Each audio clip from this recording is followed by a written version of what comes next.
நாம கேட்ட வரம் 2 நாட்கள்ல கிடைக்கிறதுக்கு இன்னைக்கு நைட்டுக்குள்ள இந்த வார்த்தைய நீங்க 22 முறை மட்டும் எழுதினாலே போதும். இது என்ன வார்த்தைன்னு தெரிஞ்சுக்கணுமா? வாங்க இந்த வீடியோல நாம தெரிஞ்சுக்கலாம். வரகி பக்தர்கள் அனைவருக்கும் வணக்கம். இது நம்ம ஆதி வராகி யூடியூப் சேனல். வரகி அன்னையோட அருள் பரிபூரணமா எல்லாருக்குமே கிடைக்கணும்னு மனசார பிரார்த்தனை செஞ்சுக்கிட்டு நாம இந்த பதிவை ஆரம்பிக்கலாம். இன்னைக்கு மார்ச் மாசம் 18ஆம் தேதி திங்கட்கிழமை. இந்த திங்கட்கிழமை பாத்தீங்கன்னா சந்திர பகவான் மற்றும் சிவபெருமானோட வழிபாட்டுக்கு உகந்த நாள். இந்த 2ங்கிற நம்பர் சந்திர பகவானுக்கு உகந்தது. இந்த 2ங்கிற நம்பரை பயன்படுத்தி தான் இன்னைக்கு நாம ஒரு ஈர்ப்பு விதி பயிற்சியை செய்ய போறோம். இது என்ன ஈர்ப்பு விதி பயிற்சி, இதை யாரெல்லாம் செய்யலாம், நம்ம வேண்டுதல் நிறைவேறதுக்கு நாம என்ன எழுதணும்னு இப்ப நான் உங்களுக்கு சொல்றேன். இந்த வீடியோல பூஜை இல்லாத வழிபாடு இல்லாத ஒரு முறையை பத்தி தான் நாம பார்க்க போறோம். அதனால நமக்கு எந்த விதமான கட்டுப்பாடுகளுமே கிடையாது. ஆண்கள் பெண்கள் யாரு வேணாலும் செய்யலாம். பிறப்பு தீட்டு இறப்பு தீட்டு இருக்கிறவங்களும் இந்த ஈர்ப்பு விதி பயிற்சியை செய்யலாம். பெண்களுக்கு மாதவிடாய் சமயமா இருந்தாலும் இந்த ஈர்ப்பு விதி பயிற்சியை செய்யலாம். இன்னைக்கு நீங்க அசைவம் சாப்பிட்டு இருந்தாலும் இந்த ஈர்ப்பு விதி பயிற்சியை தாராளமா செய்யலாம். இன்னும் சொல்ல போனா எல்லா மதத்தினருமே இந்த ஈர்ப்பு விதி பயிற்சியை செய்யலாம். ஒரு சிலருக்கு வெளியில சொல்ல முடியாத கஷ்டங்கள் நிறைய இருக்கும். இன்னும் ஒரு சிலருக்கு நீண்ட நாட்களா நிறைவேறாத வேண்டுதல்கள் இருக்கும்.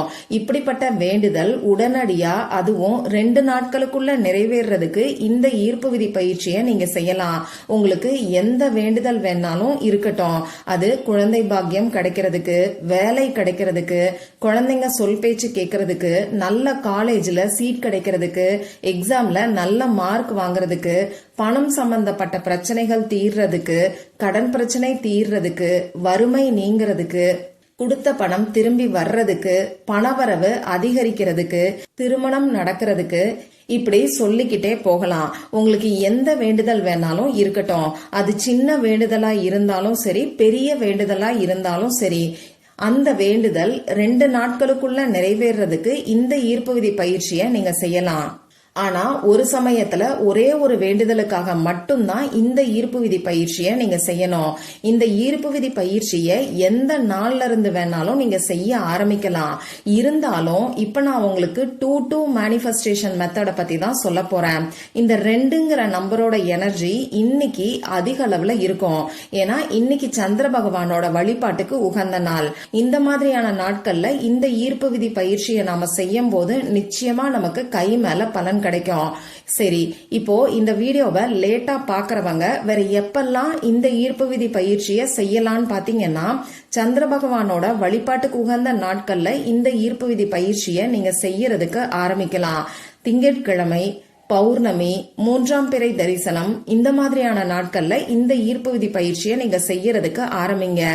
2 நாட்கள்ல பலன்கள் தெரியும்னு சொல்லும் போது சின்ன சின்ன வேண்டுதல்கள் 2 நாட்களுக்குள்ள நிச்சயமா நிறைவேறும். கொஞ்சம் பெரிய வேண்டுதலா இருக்குன்னா இந்த 2 நாள்ல ஏதாவது ஒரு மாற்றம் உங்களுக்கு தெரியும். எனக்கு ஏன் 2 நாள்ல பலன் கிடைக்கலன்னு சொல்லி கவலைப்பட்டு வருத்தப்பட்டு புலம்பாம நிச்சயமா எனக்கு பலன் கிடைக்கும்னு சொல்லி வெயிட் பண்ணுங்க. இந்த ஈர்ப்பு விதி பயிற்சியை செஞ்சு நிறைய பேருக்கு நல்ல ரிசல்ட் கிடைச்சிக்கிட்டு இருக்கு. இதை செய்யறதுக்கு நமக்கு தேவையான பொருட்கள் என்னன்னு பாத்தீங்கன்னா, ஒரு நோட் புக் தேவைப்படும். அப்படி இல்லைன்னா பேப்பரை கூட நீங்க எடுத்துக்கோங்க. வேற ஏதாவது லா ஆஃப் அட்ராக்ஷன் மெத்தடுக்கு நீங்க யூஸ் பண்ற நோட் புக்கை கூட இதுக்கும் பயன்படுத்திக்கலாம். நீங்க இப்போ வேற ஏதாவது லா ஆஃப் அட்ராக்ஷன் டெக்னிக்கை ஃபாலோ பண்ணிக்கிட்டு இருக்கீங்கன்னா அதோட சேர்த்து இந்த மெத்தடையும் ஃபாலோ பண்ண வேண்டாம். நீங்க இப்ப ஃபாலோ பண்ணக்கூடிய law of attraction method complete பண்ணதுக்கு அப்புறமா இந்த மெத்தடை நீங்க யூஸ் பண்ணுங்க. அதே மாதிரி உங்களுக்கு 2-3 வேண்டுதல்கள் இருக்குன்னா முதல்ல ஒரு வேண்டுதலுக்காக இந்த மெத்தடை நீங்க ஃபாலோ பண்ணுங்க. அதுக்கப்புறமா இப்ப நான் சொன்ன நாட்கள்ல இன்னொரு வேண்டுதலுக்காக இந்த லா ஆஃப் அட்ராக்ஷன் மெத்தடை நீங்க யூஸ் பண்ணலாம். இப்ப நமக்கு பேப்பர்ல எழுதுறதுக்கு பேனாவோ ஸ்கெட்ச் பேனாவோ தேவைப்படும். ரெட் கலர்ல இங்க் வரக்கூடிய பேனா, கிரீன் கலர்ல இங்க் வரக்கூடிய பேனா, ப்ளூ கலர்ல இங்க் வரக்கூடிய பேனா, இதை யூஸ் பண்ணிக்கோங்க. பிளாக் கலரை மட்டும் யூஸ் பண்ண வேண்டாம். இப்போ இந்த ஈர்ப்பு விதி பயிற்சியை எந்த நேரத்துல செய்யணும்னு பாத்தீங்கன்னா, நைட்டு தூங்க போறதுக்கு முன்னாடி செய்யறது உங்களுக்கு நல்ல பலன்களை கொடுக்கும். கை மேல பலன் கிடைக்கும். உங்களுக்கு இருக்கக்கூடிய வேண்டுதல்ல ஒரே ஒரு வேண்டுதலை மட்டும் உங்க மனசுக்குள்ள நிலைநிறுத்திக்கோங்க. எந்த வேண்டுதல் உடனடியா நீங்க நடக்கணும்னு நினைக்கிறீங்களோ அதை மட்டும் உங்க மனசுக்குள்ள நிலைநிறுத்திக்கிட்டு இந்த ஈர்ப்பு விதி பயிற்சியை நீங்க செய்யுங்க. இப்போ உங்க வேண்டுதலுக்கான அஃபர்மேஷன்ஸை நீங்க செட் பண்ணிக்கோங்க. இந்த அஃபர்மேஷன்ஸ் எப்படி செட் பண்ணணும்னு பாத்தீங்கன்னா, நேர்மறையான வார்த்தைகளா இருக்கணும். கடன், கஷ்டம், தடை, பிரச்சனை, அடகு வச்ச நகையை மீட்கணும், நோய் தீரணும், இந்த மாதிரியான எதிர்மறையான வார்த்தைகளை பயன்படுத்த வேண்டாம். அதே மாதிரி உங்க வேண்டுதல் நிறைவேறிட்ட மாதிரி, அப்படி இல்லைன்னா இப்ப நடந்துகிட்டு இருக்கிற மாதிரி நீங்க எழுதணும். அது எப்படின்னு உதாரணத்தோட இப்ப நான் உங்களுக்கு சொல்றேன். இப்போ உங்களுக்கு கடன் பிரச்சனை இருக்குன்னா எவ்வளவு கடன் இருக்கோ அந்த பணத்தை உங்க மனசுக்குள்ள நிலைநிறுத்திக்கோங்க. எனக்கு 5 லட்சம் ரூபாய் பணம் கிடைத்து விட்டது அப்படின்னு சொல்லி அஃபர்மேஷன்ஸை செட் பண்ணிக்கோங்க. இப்ப நோய்கள் இருக்கிறவங்க நான் ஆரோக்கியமாக இருக்கிறேன் அப்படின்னு சொல்லி எழுதுங்க. இப்போ இன்னும் குறிப்பிட்டு சொல்லணும்னா, ஒரு சிலருக்கு முழங்கால் வலி, முட்டி வலி இருக்கும். நான் ஆரோக்கியமாக இருக்கிறேன், நன்றாக எழுந்து நடக்கிறேன், இப்படி கூட நீங்க அஃபர்மேஷன்ஸை செட் பண்ணிக்கலாம். இது உங்க தேவையை பொறுத்து உங்க மனசுக்கு என்ன தோணுதோ அதை நீங்க அஃபர்மேஷனா செட் பண்ணிக்கோங்க. இந்த மாதிரி பாசிட்டிவான அஃபர்மேஷன்ஸை உங்க மனசுக்குள்ள நீங்க செட் பண்ணி வச்சுக்கோங்க. இந்த ஈர்ப்பு விதி பயிற்சியை செய்யறதுக்கு முன்னாடி உங்க வேலையெல்லாம் முடிச்சிட்டு டென்ஷன் இல்லாம ரிலாக்ஸான மைண்ட் செட்ல செய்யறதுக்கு ஆரம்பிங்க. உங்க வீட்டுல எந்த இடத்துல இருந்து வேணாலும் இந்த ஈர்ப்பு விதி பயிற்சியை நீங்க செய்யலாம். அமைதியான மனநிலையில உங்க மூச்சை நல்ல ஆழமா உள்ள இழுத்து வெளியில விடுங்க. இந்த மாதிரி 3 முறை மூச்சை உள்ள இழுத்து வெளியில விட்டதுக்கு அப்புறமா நீங்க செட் பண்ணி வச்சிருக்கக்கூடிய அஃபர்மேஷன்ஸை நீங்க எடுத்து வச்சிருக்கக்கூடிய பேப்பர்லயோ நோட் புக்லயோ 22 முறை எழுதுங்க. இந்த அஃபர்மேஷன்ஸை எழுதுறதுக்கு முன்னாடி 1 2 3 4ன்னு சொல்லி எண்ணிக்கை கணக்குக்காக நம்பரை 22 வரைக்கும், அதாவது 22 வரைக்கும் நீங்க நம்பரை ஃபர்ஸ்ட் எழுதிக்கிட்டு அதுக்கப்புறமா உங்களுடைய அஃபர்மேஷனை நீங்க எழுதுங்க.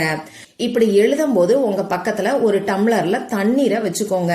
இந்த தண்ணீரும் சந்திர பகவானுக்கு உகந்தது. உங்களுடைய அஃபர்மேஷன்ஸை முடிஞ்ச அளவுக்கு நீங்க வாய் விட்டு சொல்றதுக்கு பாருங்க. இப்படி எழுதி முடிச்சதுக்கு அப்புறமா அந்த தண்ணீரை நீங்க குடிச்சிருங்க. சப்போஸ் இந்த ஈர்ப்பு விதி பயிற்சிய உங்க ஃபேமிலி மெம்பர்ஸ்க்காக நீங்க செஞ்சிருந்தீங்கன்னா அவங்க கிட்ட இந்த தண்ணீரை கொடுத்து குடிக்க சொல்லுங்க. அவங்க உங்க கூட இல்ல, உங்க பக்கத்துல இல்ல, வெளியூர்ல இருக்காங்கன்னா இந்த தண்ணிய நீங்களே குடிச்சுக்கோங்க. இப்போ இந்த பேப்பரை என்ன பண்ணணும்னு பாத்தீங்கன்னா, நீங்க தூங்கக்கூடிய தலகாணி கடியில வச்சு தூங்கிக்கோங்க. தலகாணி உரைக்குள்ள கூட நீங்க வச்சு தூங்கலாம். நோட்புக்ல இந்த ஈர்ப்பு விதி பயிற்சிய எழுதுறவங்க நோட்புக்கை உங்க தலைக்கு பக்கத்துல நீங்க வச்சுக்கோங்க. நாளைக்கு காலையில எந்திரிச்ச உடனேயே இந்த பேப்பர் அப்படியே தலகாணிக்குள்ளேயே இருக்கட்டும். நீங்க நோட்புக்ல எழுதி வச்சிருந்தீங்கன்னா இந்த நோட்புக்கை எடுத்து பீரோல உங்க Dress மடிச்சு வச்சிருப்பீங்க இல்லையா, அந்த இடத்துல வச்சுக்கோங்க. திரும்பியும் நாளைக்கு, அதாவது செவ்வாய்க்கிழமை அன்னைக்கு இப்ப நான் சொன்ன அதே மெத்தட ஃபாலோ பண்ணுங்க. இன்னொரு பேப்பரை எடுத்துக்கிட்டு அதே அஃபர்மேஷன்ஸை 22 முறை நீங்க எழுதுங்க. பக்கத்துல தண்ணீரை வச்சுக்கிட்டு வாய் விட்டு சொல்லிக்கிட்டே எழுதுங்க. இவ்வளவுதான் நீங்க செய்ய வேண்டியது. இந்த ஈர்ப்பு விதி பயிற்சியை 2 நாட்களுக்கு மட்டும் நீங்க செஞ்சாலே போதும். 2வது நாள் நைட்டும் நீங்க தூங்க போறதுக்கு முன்னாடி அந்த 2 பேப்பரையுமே உங்க தலகாணி கடியில வச்சு நீங்க தூங்குங்க. நோட் புக்கா இருந்தா உங்க தலைக்கு பக்கத்துல வச்சுக்கிட்டு நீங்க தூங்குங்க. இப்போ 3வது நாள் காலையில, அதாவது புதன்கிழமை அன்னைக்கு காலையில நீங்க எந்திரிச்ச உடனேயே இந்த பேப்பரை எடுத்து பத்திரமா ஏதாவது ஒரு இடத்துல வச்சிருங்க. நான் முன்னாடி சொன்ன மாதிரி பீரோல நீங்க மடிச்சு வச்சிருக்கக்கூடிய உங்க Dressக்கு நடுவுல கூட இந்த பேப்பரை நீங்க வச்சுக்கலாம். அப்படி இல்லைன்னா பூஜை அறையில, கிச்சன் ஷெல்ஃப், இப்படி எந்த இடத்துல வேணாலும் இந்த பேப்பரை வச்சுக்கலாம். உங்க வேண்டுதல் நிறைவேற வரைக்கும் இந்த பேப்பர் அப்படியே இருக்கட்டும். வேண்டுதல் நிறைவேறினதுக்கு அப்புறமா இந்த பேப்பரை எடுத்து எரிச்சிட்டு இந்த பிரபஞ்சத்துக்கு நன்றியை சொல்லி சாம்பலை உங்க வீட்டுக்கு வெளியில நீங்க ஊதி விட்டுருங்க. இந்த பதிவுல உங்களுக்கு ஏதாவது சந்தேகம் இருந்துச்சுன்னா எனக்கு கமெண்ட் பாக்ஸ்ல கேளுங்க. அதை நான் உங்களுக்கு உடனே தெளிவுபடுத்துறேன். இந்த பதிவு உங்களுக்கு பிடிச்சிருந்தா லைக் பண்ணிட்டு உங்க ஃப்ரெண்ட்ஸ் அண்ட் ஃபேமிலி கூட ஷேர் பண்ணுங்க. இந்த மாதிரி அந்தந்த நாளுக்கும் நேரத்துக்கும் திதிக்கும் உரிய வழிபாடுகளையும் பரிகாரங்களையும் நீங்க மிஸ் பண்ணாம தெரிஞ்சுக்கிறதுக்கு நம்ம சேனலை மறக்காம சப்ஸ்கிரைப் பண்ணிட்டு பக்கத்துல இருக்கக்கூடிய பெல் ஐகானையும் பிரஸ் பண்ணிக்கோங்க. மற்றும் ஒரு பயனுள்ள பதிவுல நாம சந்திக்கலாம். நன்றி.